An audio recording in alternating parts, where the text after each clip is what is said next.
Welcome. I'm Katherine McHugh with AWAKEN Wellness Resources, and today we're going to be talking about the 7 attitudes of mindfulness and how to cultivate them in our daily life. The first attitude is non-judging. This is being an impartial witness to our own experience. And in order to do this, we become aware of the constant stream of judging and reacting to our own inner and outer experiences that we all generally get caught up in, and learning to take a step back. And when we do so, we notice that we are constantly generating judgments about our experiences. We're either liking them or disliking them. We're labeling people and places and things good or bad. And this has become so habitual, we don't tend to notice. And yet there is mindfulness in this knowing. And if you catch yourself judging, no need to judge the judging. And one of the ways that we can work with this is taking 10 minutes a day and simply beginning to watch and see what's happening in our minds. What are we thinking?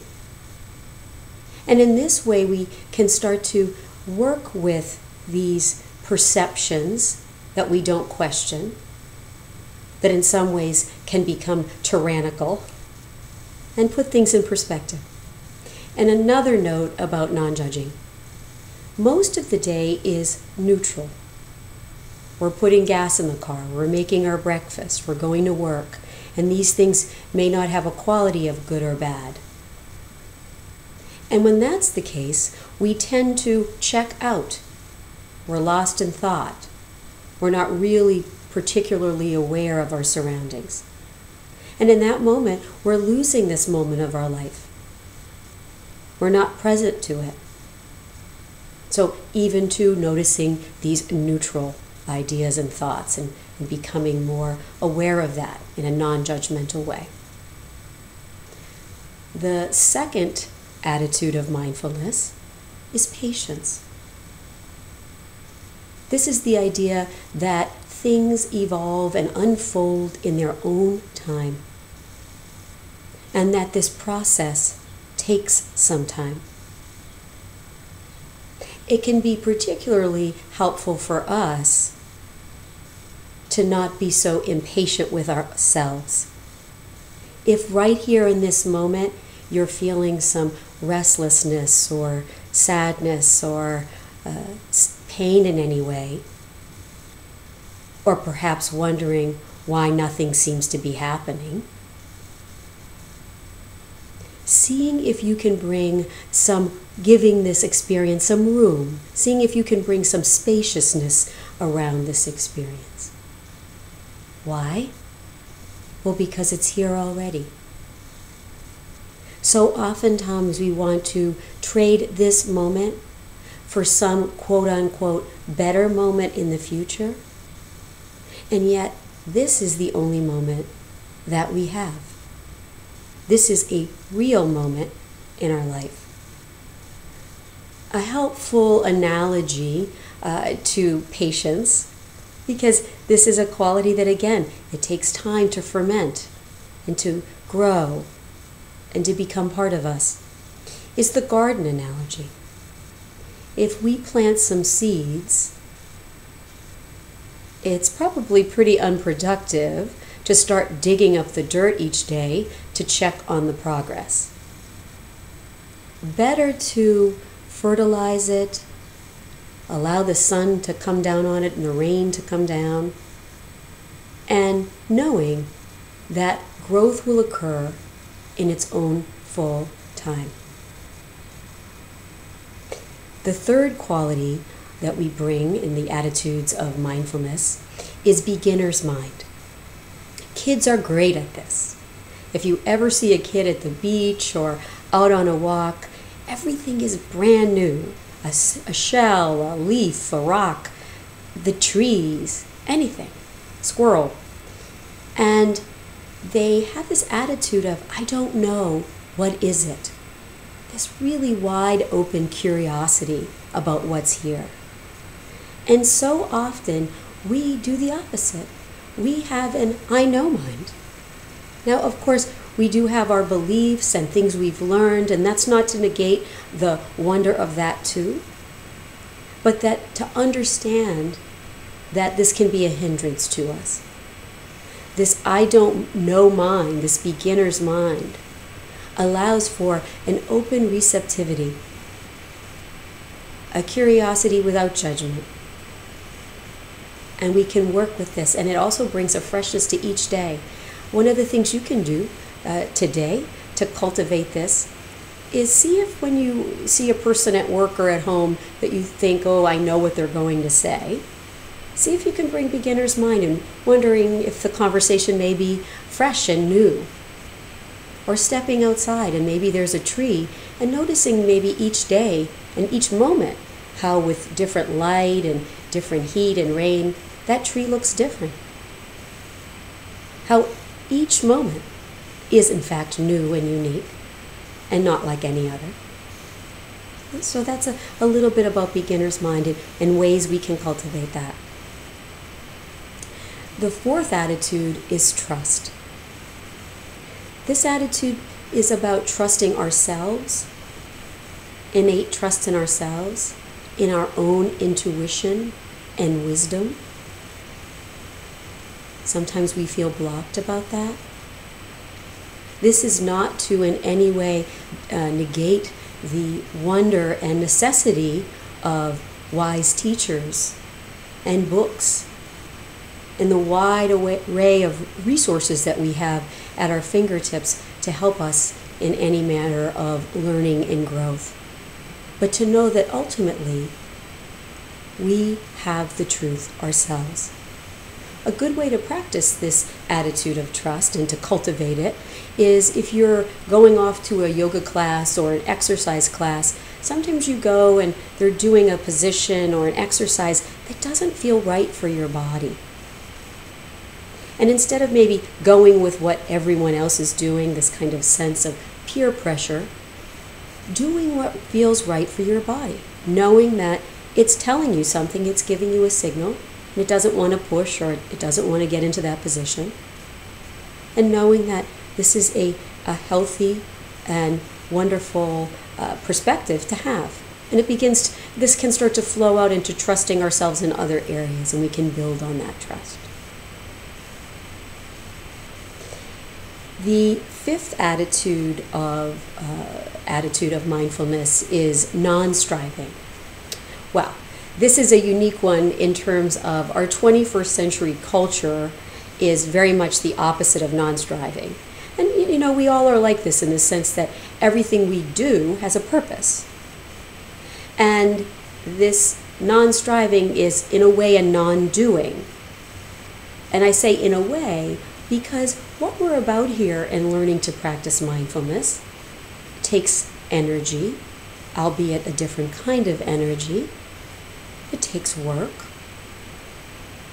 And yet it's not necessarily, actually it's not explicitly trying to go somewhere. If we sit down or stand up, lay down to practice, and we say to ourselves, I'm going to practice so I become more relaxed, so that I have less pain, so that I'm a better person. What we're doing is we're inviting tension into the body. Better just to sit and be aware and awake to whatever bodily sensations are there, whatever's going on in the mind, whatever we can hear, or what's around us.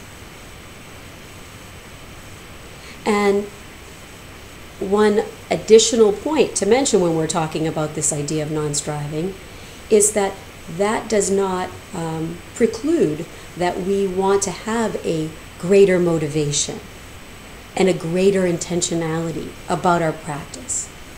And the reason for that is pretty clear and has been proven over some decades of research in mindfulness that in order for us to stick to this practice and to make it part of our lives on the days when we're bored with it or we just don't feel like it, and we're procrastinating in some way, is if we have this greater motivation and intentionality, we show up in a way that isn't trying to get anywhere in this particular moment. So that is the fifth one. The sixth one is acceptance. Acceptance is allowing things and recognizing that things are just the way they are. Acceptance normally comes after a period of denial, anger, sadness, the stages of grief, if you will, before we come to this idea that things are the way they are. And this can take time. We can cultivate this acceptance in this very moment if there's something that arises that perhaps we don't like. If we have a particular pain in a part of our body, or something chronically has been going on in our lives or in lives of people we care about, or there's a crisis that's going on. Seeing if it's not saying that we like it or want it, but that we accept that it's here. And then from that place, it acts as a springboard for us to widen our perspective. And instead of focusing narrowly on these challenges, we can see from almost a bird's eye view with acceptance. And the last attitude, not the last, they're all intertwined. As you can see, they all work in tandem with one another. And as we cultivate one, the other one has a chance to grow, which is the beauty of it, is letting go. Now, letting go is very much in our vernacular in modern day world, and it means so many different things. Oh, just let it go. And people, scratch their head. Well, what does that mean? Easier said than done. And this is obviously to be true. But what letting go means is non-attachment to a particular outcome or to what is happening in this moment. And a way to liken this, I think one of the stories that kind of illustrates, I think, this idea of letting go is in India. There were people that would trap monkeys, and if they would cut a tiny hole in a coconut, and the monkey would go for the coconut, and they'd get them because the coconut was now stuck around his hand. If the monkey let go of the coconut, the way his wrist was, he would immediately be free. But inevitably, he did not let go of the coconut. He was holding on. It's just a physical imagery of what this means. And the way that we hold on and cling, we know this. We get in loops of thinking where we ruminate, we obsess. We get this idea in our head and it just won't let go. And we can't seem to put any fresh air around it, any freshness there. And if we can, simply a little at a time, loosen the string, so to speak, let go of the coconut. And then some other ideas can come and percolate. And the charge, the energetic charge that's coming from this thinking and keeping us in many ways activated starts to ease. So these are the 7 main attitudes of mindfulness.